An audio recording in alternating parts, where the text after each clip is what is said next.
इस दिव्य उत्सव के अंदर निमित्त बना पूरा सुनानी परिवार, विराजमान भूदेव वृंद, इस दिव्य उत्सव के अंदर निमित्त बना वेंकटेश बालाजी श्रीमद् भागवत नित्य पाठ मंडल, इस उत्सव के अंदर संलग्न हुए सारे मनोरथीगण एवं रास रासेश्वर भागवतम के माध्यम से भगवान के उस रस स्वरूप का पान करने, दर्शन करने और अनुभव करने के लिए आए मेरे सभी आत्मीय वृंद, आज अपनी इस रास राशेश्वर भागवतम का विराम का दिवस, गोपियों के संग अपन बैठे हैं। प्रतीक्षा है अपने श्याम सुंदर की, प्रतीक्षा है अपने उस प्रियतम की, लेकिन स्नेह के मार्ग में दो वस्तु बड़ी महत्व की है। एक तो है प्रार्थना और दूसरी है प्रतीक्षा। बिना प्रतीक्षा के की हुई प्रार्थना का भी कोई मोल नहीं रहता, और जब प्रार्थना के संग प्रतीक्षा की तैयारी हो तभी हमारे कार्य सिद्ध होते हैं, तभी प्रभु हमारे कार्य श्रवण करते हैं, सुनते हैं, अनुभूत करते हैं। लेकिन जगत के अंदर हम प्रभु से प्रार्थनाएं तो बहुत करते हैं, प्रभु से विनती तो बहुत करते हैं, प्रभु से निवेदन तो बहुत करते हैं, लेकिन प्रतीक्षा करते नहीं हैं। और जब तक प्रतीक्षा ना हो, जब तक धैर्य ना हो, जब तक इंतजार ना हो, तब तक उस विनती का, उस प्रार्थना का कोई मोल नहीं रहता। कई बार मैं अपने प्रवचनों में कहता हूं, भगवान एक बार वैकुंठ में विराजमान होके भोजन कर रहे थे। लक्ष्मी जी पास खड़े खड़े प्रभु को पंखा कर रही हैं। अनायास कुछ घटना घटी, भोजन करते करते भगवान खड़े हो गए और एकदम भागे। भागे तो समझ में आया, पर द्वार तक जाके वापस पधारे और भोजन करने बैठ गए। लक्ष्मी जी को बड़ा आश्चर्य हुआ, इतने वर्ष हो गए पर कभी भी प्रभु को ऐसे भोजन करते करते उठ के भागते हुए देखा नहीं। भोजन करते करते उठ के भागे तो समझ में आया, लेकिन द्वार तक जाके वापस पधारे, ये बात को समझ में नहीं आई। प्रभु से पूछा, अरे श्याम सुंदर, बोले क्या हुआ? वर्षों तक आपकी सेवा में हूं, वर्षों से आपकी सेवा करूं, पर एक वस्तु कभी देखी नहीं। बोले क्या? कि भोजन करते करते इस प्रकार आप उठ के भागो, उठ के भागो तो समझ में आवे, पर द्वार तक जाके वापस पधारे, ये प्रभु क्या लीला थी? तब प्रभु ने कहा, क्या बताऊं, मैंने देखा, मैं तो भोजन करने बैठा हूं, लेकिन उसी समय पृथ्वी के अंदर मेरा एक भक्त अकेला है, अटूला है, उसका साथ देने वाला कोई नहीं है, और पूरे गांव के लोगों ने उसे घेर लिया है। कोई उसे पत्थर मार रहा है, कोई उसे लाठियों से मार रहा है, कोई उसे लातों से मार रहा है, कोई उसे गालियां दे रहा है, पर वो किसी का भी प्रतिकार करे बिना बैठे बैठे मुझे याद कर रहा है, मुझे पुकार रहा है, और मुझसे उसका दुख देखा ना गया, इसलिए मैं बचाने के लिए भोजन छोड़ के उसे बचाने को भागा। लक्ष्मी जी कहते हैं, कृपानाथ, आप तो हो ही भक्तवत्सल, सब कुछ सह सकते हो, पर भक्तों के ऊपर आई हुई विपत्ति को सह नहीं कर सकते, और बचाने के लिए भागे, ये तो समझ में आया, लेकिन बचाने के लिए गए तो सही, पर द्वार तक जाके वापस क्यों आ गए? तब प्रभु ने कही, क्या बताऊं, मैंने देखा मेरा भक्त अकेला है, सारे गांव के लोगों ने घेर लिया है, कोई लाठियों से मारे, कोई पत्थरों से मारे, कोई लात घूंसों से मार रहा है, लेकिन वो किसी का भी प्रतिकार करे बिना मेरी प्रतीक्षा कर रहा है, मुझे पुकार रहा है, इसलिए मैं अपने आप को रोक ना सका और उसे बचाने के लिए भागा। लेकिन जैसे ही द्वार तक पहुंचूं, क्या देखा, अब उस भक्त ने भी अपने हाथों में पत्थर उठा लिया है मारने के लिए। मुझे लगा अब उसे मेरी आवश्यकता नहीं है, उसने अपना सहारा ढूंढ लिया है, उसने अपना सहारा प्राप्त कर लिया है, और भगवान भी वापस आके बैठ गए। अपने जीवन में भी ऐसा कुछ होता है, जब जब भी लौकिक विपत्ति आती है, लौकिक कष्ट आता है, और प्रभु को प्रार्थना करें, प्रभु को बुलावें, तो प्रभु हजार काम छोड़ के अपनी रक्षा के लिए भागते भागते आते हैं, पर हर बार उनको द्वार तक जाके वापस पहुंचना पड़ता है। बोले क्यों? जैसे ही प्रभु द्वार तक पहुंचे और लौकिक साधन रूपी, लौकिक सहारे रूपी कोई भी अपन एक पत्थर हाथ में उठा लेते हैं, और लौकिक पत्थर उठा लेते हैं, तो प्रभु को भी लगता है इस कलयुग में मुझे बड़ा आनंद है, भागा भागी करनी नहीं पड़ती, द्वार तक पहुंचूं, वहां तक अपना सहारा जीव अपने आप ढूंढ लेता है। इसलिए मुझे भी लगे अभी इतना समझदार हो गया है कि इसे प्रभु की जरूरत नहीं है। इसलिए प्रार्थना और प्रतीक्षा ये दोनों जुड़ जावे तब कृपा का अनुभव होता है। गोपियां ये गोपी गीत का गान करके प्रभु को पधारने की विनती कर रही हैं, प्रार्थना तो कर रही हैं, लेकिन संग संग प्रतीक्षा भी कर रही हैं। जब हमारा समय आएगा जरूर आप कृपा करोगे। जैसे चातक होता है, मेघ से प्रेम है और 24 घंटे 12 महीने वो चातक पीऊ पीऊ रटन करता रहता है, मेघों को पुकारता रहता है, लेकिन मेघ तो तभी बरसते हैं कि जब उसका समय आता है। उस प्रकार गोपियां चातक की तरह यहां प्रभु का गुणगान कर रही हैं, प्रभु का गान कर रही हैं। तो आइए उन्हीं गोपियों के शब्दों में शब्द मिला के भावों में भाव मिलाने का प्रयत्न करें। तो कल जितने श्लोक अपने दर्शन करें वहां से प्रारंभ करते हैं। ब्रज जनाति वीर योषिता निज जन स्मय ध्वंसन स्वीत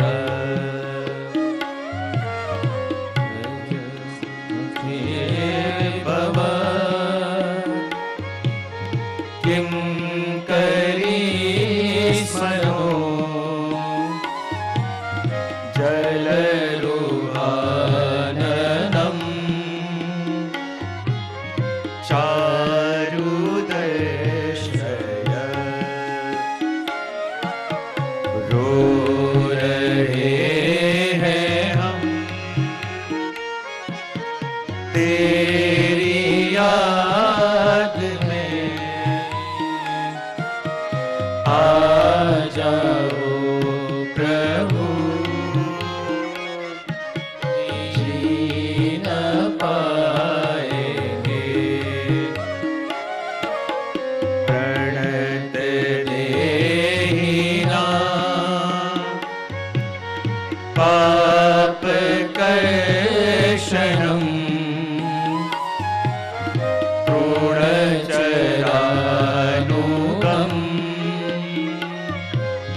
फणार्पितम्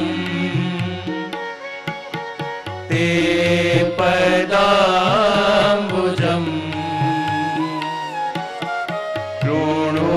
ऋणुकुचेषु न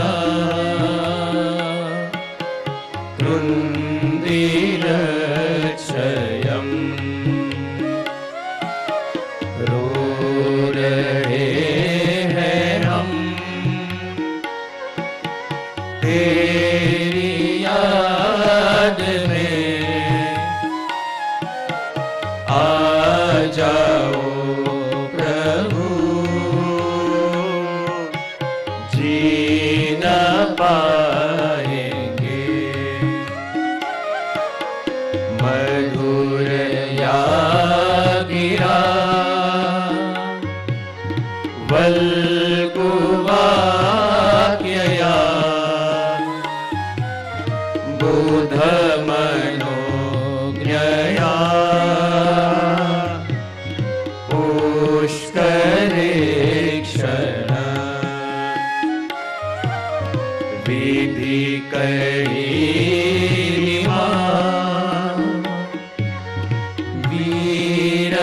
वीरमोह्यते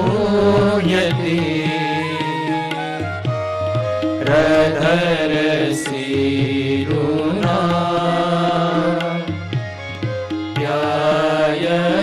ध्यायस्वन रो रहे हैं हम तेरी याद में, आ जाओ प्रभु जी न पाएंगे।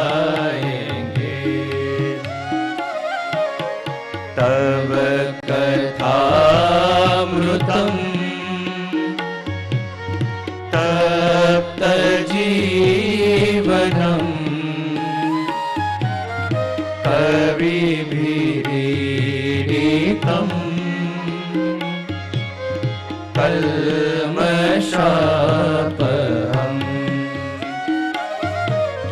श्रवणमङ्गलम्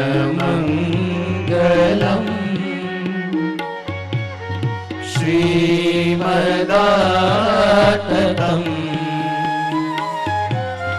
भुवि गुणन्ति ते भूरिदा जना रो रहे हैं हम तेरी याद में आ जाओ प्रभु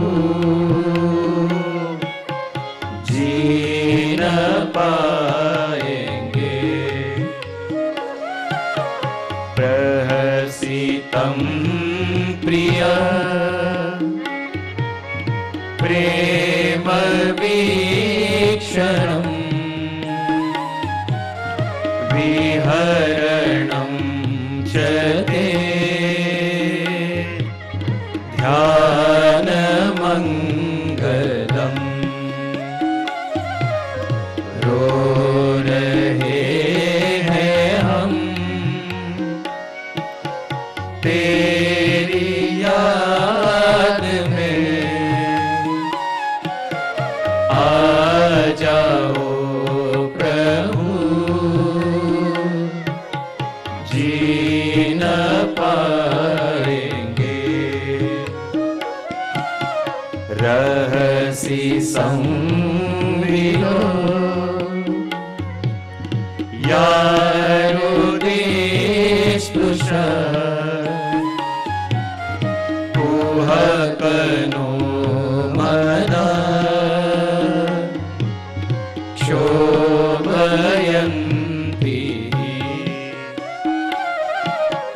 रो रहे हैं हम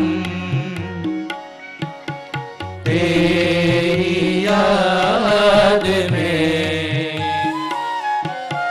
आ जाओ प्रभु जी न पाएंगे जी न पाएंगे जी न पाएंगे जी न पाएंगे। हे श्याम सुंदर, गोपियों ने पहले कह दिया कि प्रभु हमें तो आपसे भी प्यारी आपकी कथा है, क्योंकि आप तो कभी कभी हमको छोड़ के चले भी जाते हो, लेकिन आपकी कथा नहीं जाती। आप तो हमको बार बार तड़पाते भी हो, आपकी कथा नहीं तड़पाती। प्रभु हमारी एक भी बात आप मानते नहीं हो। हम जब भी विनती करें पधारने को आप नहीं पधारते, पर आपकी कथा ऐसी नहीं है। जब भी हम आपकी कथा सुनने का संकल्प करें, कथा सुनने का मन में मनोरथ करें, पर आपकी कथा तो हमारे पास आ जाती है। इसलिए हे श्याम सुंदर, हमें तो आपसे भी अधिक आपकी एक कथा प्रिय है। जब ऐसा गोपियों ने कह दिया तो भगवान कहते हैं, अरे गोपियों तुमने बहुत बढ़िया बात कह दी। यदि मेरे से भी अधिक आनंद तुम्हें मेरी कथा के अंदर ही आता है, मेरे दर्शन से भी अधिक सुख तुम्हें मेरे गुणगान श्रवण के अंदर ही आता है, तो फिर मैंने निश्चित कर लिया, शायद मैं प्रकट होने वाला भी था, लेकिन अब मैंने देख लिया है कि मेरी गोपियों को मेरे से भी अधिक सुख मेरे गुणगान में मिलता है। अब मुझे आने की जरूरत क्या है। गोपियां फिर से उदास हो गई कि ये पासा भी अपना उल्टा पड़ गया। शायद गोपियों ने तो सोचा था कह देंगे कि प्रभु आपसे भी अधिक कृपा तो हम पे कथा करती है, आपसे भी अधिक आनंद तो हमें आपके गुणगान में आता है, तो शायद प्रभु प्रकट हो जाएं। लेकिन प्रभु ने तो और ये कह दिया कि यदि तुम्हें आनंद मेरे गुणगान में आता है तो पूरे दिन गुणगान करते रहो। मेरे दर्शन तो रोज कर नहीं सकती, लेकिन गुणगान तो 24 घंटे कर सकती हो। मेरे दर्शन तुम घर वालों के सामने नहीं कर सकती, लेकिन गुणगान तो कर सकती हो। तो फिर गुणगान ही करते रहो ना, मेरे लिए क्यों रो रहे हो। गोपियों को लगा ये पासा भी उल्टा पड़ गया। और आगे के श्लोक में गोपियों ने कहा, हे श्याम सुंदर, आपकी कथा आपकी याद दिलाती है, आपकी कथा आपसे मिलने का और उत्साह बढ़ाती है, आपकी कथा आपसे मिलने की आतुरता मन में जगाती है। लेकिन वो आतुरता का अंत कब होता है? कि जब प्रभु आपके दर्शन हो जाएं। भगवत गुणगान करे तो सही, पर भगवत गुणगान पुष्ट कब हो जावे? कि जब प्रभु आपके दर्शन हो जावे। और हे श्याम सुंदर, आप प्रभु के गुणगान तो हम गाते हैं, आपके चिंतनों तो हम करते हैं, लेकिन जो सुख प्रभु आपके गुणगान गाने के बाद जो आपके दर्शन मिले, उसमें जो मिलता है वो और किसी में नहीं मिल सकता। तो प्रभु कहे, तुम कैसे दर्शन करना चाहते हो? तो गोपियों ने कह दी, प्रहसितम प्रिय प्रेम वीक्षणम विहरणम चते ध्यान मंगलम रहस्य संविदो यारुदि स्पृशः कुहकनो मना क्षोभयन्ति। विनती करते हुए गोपियां कह रही हैं, हे श्याम सुंदर, कृपा करके हम आपकी कथा का वर्णन सुन सकते हैं, लेकिन जब आप प्रत्यक्ष दर्शन देने के लिए पधारो, तब जो आपका मधुर हास्य है, उस हास्य का दर्शन तो प्रभु आपके दर्शन में ही मिल सकता है। आपकी कथा में ये तीन वस्तु नहीं मिल सकती। बोले क्या? एक तो प्रहसितम प्रिय, दूसरा प्रेम वीक्षणम, विहरणम चते ध्यान मंगलम, और रहस्य संविदम। हे श्याम सुंदर, आपकी ये तीन वस्तुएं जब आप प्रत्यक्ष मिलो तभी मिल सकती हैं। भगवान ने कहा, कौन सी तीन वस्तु? सबसे पहले कहा प्रहसितम प्रिय। हे श्याम सुंदर, वो आपकी जो मधुर मधुर हंसी है, आपका मधुर मधुर हास्य है। और प्रभु का हास्य कैसा है? जिसके लिए शब्द दिया गोपियों ने, प्रहसन। कौन सा? प्रहसन। क्योंकि हास्य के अनेक प्रकार शास्त्रों में बताए गए हैं। एक होता है स्मित, स्मित यानी क्या? मंद मंद हंसना, उसको कहते हैं स्मित। दूसरा होता है उपहास्य, किसी की गलती को देख के, किसी के कोई काम को देख के हंसना, उसका नाम होता है उपहास्य। तीसरी वस्तु कही विहसित, यानी कोई विशिष्ट प्रकार का हास्य। हर एक के हंसने का एक अलग ढंग होता है, कोई विशिष्ट प्रकार का हास्य, उसको कहते हैं विहसित। एक होता है अट्टहास्य, जोर जोर से ठहाके लगा के हंसना, उसको बोलते हैं अट्टहास्य। एक होता है हसित, यानी हंसे भी सही और हंसने का आवाज भी आवे। लेकिन ठाकुर जी का हास्य कैसा है? जिसको कहते हैं प्रहसन। और प्रहसन यानी क्या? जब ठाकुर जी हंसे तो होठ भी खुले, लेकिन हंसने का आवाज न आवे। ठाकुर जी के होठ खुले, दांतों का दर्शन हो, लेकिन हंसने का आवाज न आवे, उसको कहते हैं प्रहसन। और हमारे ठाकुर जी का हास्य कैसा है? तो कहते हैं वो प्रहसन है। और गोपियां उसी हास्य को याद कर रही हैं कि प्रभु, दुनिया में अनेक वस्तुएं देखी, दुनिया में अनेक अनेक तत्वों को देखा, लेकिन जो आनंद और जो सुख प्रभु आपकी मधुर हंसी पे मिलता है, आपके मधुर उस प्रहसन में मिलता है, ऐसा आनंद और ऐसा सुख तो प्रभु और कहीं मिल ही नहीं सकता। क्योंकि प्रभु आपकी उस मधुर हंसी का, आपके उस मधुर हास्य का यदि हम उपमा देने जावें तो उपमा भी कहां से लेके आवें? क्योंकि उपमा तो इस संसार में उसकी दी जावे कि जिसके जैसा कुछ दुनिया में हो। अपन कहते हैं कोयल जैसी आवाज है, अपन कहें कि आकाश जैसा विराटता है, सागर जैसी गहनता है, उसके जैसा कोई हो तो उसका लक्षण दे सकते हैं। लेकिन प्रभु आपका हास्य तो अद्वितीय है, उस हास्य की बराबरी कोई कर ही नहीं सकता। प्रसंग आता है ना अपने वहां कि एक बार ठाकुर जी अपने हजारों हजारों व्रजभक्तों को लेके और राधा जी अपनी हजारों सखियों को लेके वृंदावन में आए रास चौतरे के ऊपर। कहां पे आए? रास चौतरे पे। रास करने की तैयारी थी। प्रभु ने कहा, चलो राधा जी, रास का समय हो गया है, अपन इस रास चौतरे पे रास का प्रारंभ करें।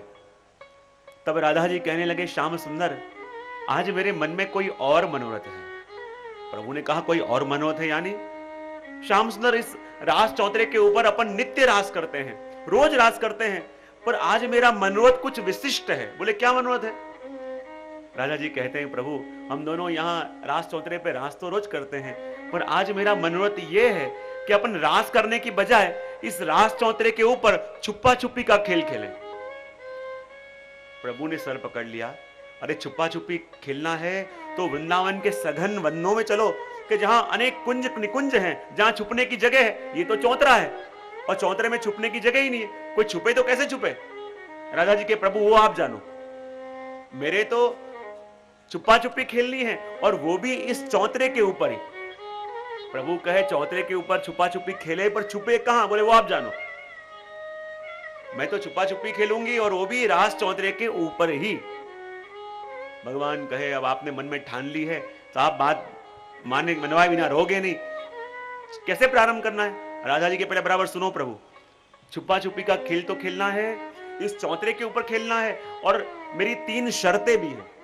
बोले 3 शर्तें हैं? बोले क्या शर्तें? बोले पहली शर्त ये कि छुपने के लिए कोई इस रास चौतरे के बाहर नहीं जाएगा। तो प्रभु के छुपे कहां? बोले वो आप जानो। दूसरी शर्त ये कि एक ने छुपने की जो युक्ति करी वो युक्ति दूसरा उपयोग नहीं करेगा। और तीसरी शर्त ये, जो भी छुपा हो उसको पहली बार में पहचानना पड़ेगा कि ये है, और पहली बार में पहचान नहीं पाए तो वो हार गए। सारे सखाओं ने माथा पकड़ लिया कि श्याम सुंदरी कैसी शर्तें, एक तो चौतरे के बाहर जाना नहीं है, तो चौतरे में आदमी छिपे कैसे? छुपने की कोई जगह ही नहीं है, और पहली बार में पहचानना है, करे क्या? राधा जी के श्याम सुंदर पहले छुपने की बारी आपकी है। प्रभु का छुपने की जगह है कहां? अरे छुपे, बोले वो आप जानो। सखाए भी कहने लगे अरे श्याम सुंदर इस चौतरे के ऊपर कैसे छुपेंगे? प्रभु ने कहा एक युक्ति है। राधा जी से और सखियों से कहा आप 1 मिनट के लिए आंखें बंद कर दो, हम छुप जाएंगे। राधा जी ने कहा देखो श्याम सुंदर चौतरे के बाहर नहीं जाना। बोले नहीं जाएंगे, पर 1 मिनट के लिए आंखें बंद करके खोलो। और क्या किया? राधा जी ने और सारी सखियों ने आंखें 1 मिनट के लिए बंद करी, और जैसे ही आंखें बंद करके आंख खोली और प्रभु ने क्या किया, उनके जितने भी हजारों सखा थे उन सारे सखाओं का स्वरूप बिल्कुल अपनी तरह कर दिया। ऐसा ही श्याम वर्ण, ऐसा ही मोरपंख, ऐसी हाथ में बंसी, ऐसा ही पित्त पितांबर, हूबहू श्याम सुंदर। और सभी एक कतार में खड़े हो गए। सखियां ने आंख खोली, राधा जी ने आंख खोली, सब लोग चौंक गई। सखियां कहें अरे राधा जी, जहां एक श्याम सुंदर को ठीक से पहचान नहीं पाई, ये तो हजारों हैं, अब पहचानेंगे कैसे कि इसमें से श्याम सुंदर कौन से? और शर्तें भी आपने रख दी है कि जो भी छुपा हो उसको पहली बार में पहचानना है, और पहली बार में पहचान नहीं पाए तो हार जाएंगे। अब पहचाने कैसे इसमें से श्याम सुंदर कौन से है? राधा जी ने कहा चिंता ना करो, मैं प्रयत्न करती हूं। सभी प्रभु से कहा आप सभी श्याम सुंदर एक कतार में खड़े हो जाओ। और जितने भी ठाकुर जी के स्वरूप थे वो हजारों स्वरूप एक कतार में खड़े हो गए। राधा जी चलते चलते पहले स्वरूप के पास आए और कहे जरा हंस के दिखाना। वो हंसे, राधा जी आगे गए। दूसरे के पास कहे जरा हंस के दिखाना, वो भी हंसे। तीसरे स्वरूप के पास गए, कहे जरा हंस के दिखाना, वो भी हंसे। कहते कहते 11वें स्वरूप के पास आए और जैसे ही कहा हंस के दिखाना, और वो स्वरूप हंसे और राधा जी को मूर्छा आ गई। राधा जी कहेंगे श्याम सुंदर बाहर आ जाओ, आप ही हो। सभी गोपियों को आश्चर्य, प्रभु के सखाओं को आश्चर्य, सभी को आश्चर्य, प्रभु को भी आश्चर्य कि राधा जी आपने पहचान कैसे लिया कि ये मैं हूं? राधा जी ने कहा श्याम सुंदर आपकी तरह कोई श्याम वर्ण धारण कर सकता है, आपकी तरह कोई मोरपंख धारण कर सकता है, आपकी तरह पीला पीतांबर कोई धारण कर सकता है, आपकी तरह मोर मुकुट और हाथ में बांसुरी कोई धारण कर सके, पर आपकी तरह त्रिभुवन मोहन हास्य कोई कहां से लेके आ सकता है? वो तो प्रभु आपका अद्वितीय है, आपके हास्य की बराबरी कोई कर ही नहीं सकता, उसका कोई जोड़ या उसकी बराबरी विश्व में है ही नहीं। अब हास्य से प्रभु पहचाने गए और अब बारी थी राधा जी के छुपने की। प्रभु कहते हैं राधा जी आप छुप जाओ, और देखो शर्तें याद है आपकी, चौतरे के बाहर नहीं जाना है, यही छुपना है। सभी सखियां कहने लगी अरे राधा जी आपने तो मुश्किल कर दिया, आपने खुद शर्तें रखी कि चौतरे के बाहर नहीं जाना, तो छुपेंगी कैसे? और आपने ही शर्त रख दी है कि एक ने छुपने की युक्ति करी वो दूसरा नहीं करेगा, और चौतरे के बाहर नहीं जाना, और छुपेंगे कैसे? राधा जी ने कहा चिंता ना करो। उन्होंने श्याम सुंदर से कहा कि प्रभु आप और सारे सखा 1 मिनट के लिए आंखें बंद करो। और प्रभु और उनके सखा ने 1 मिनट के लिए जैसे ही आंखें बंद करी, राधा जी ने क्या कहा, चौतरे के आसपास बहुत सारे मोगरे के झाड़ थे, और चौतरे के आसपास बहुत सारे मोगरे के झाड़, और उसमें मोगरे की ताजे ताजे कलियां खिली हुई थी। और राधा जी ने सखियों से कहा ये सारी कलियां तोड़ के ले आओ। और सखियां भागते भागते गई और आसपास रहे मोगरे की कलियां तोड़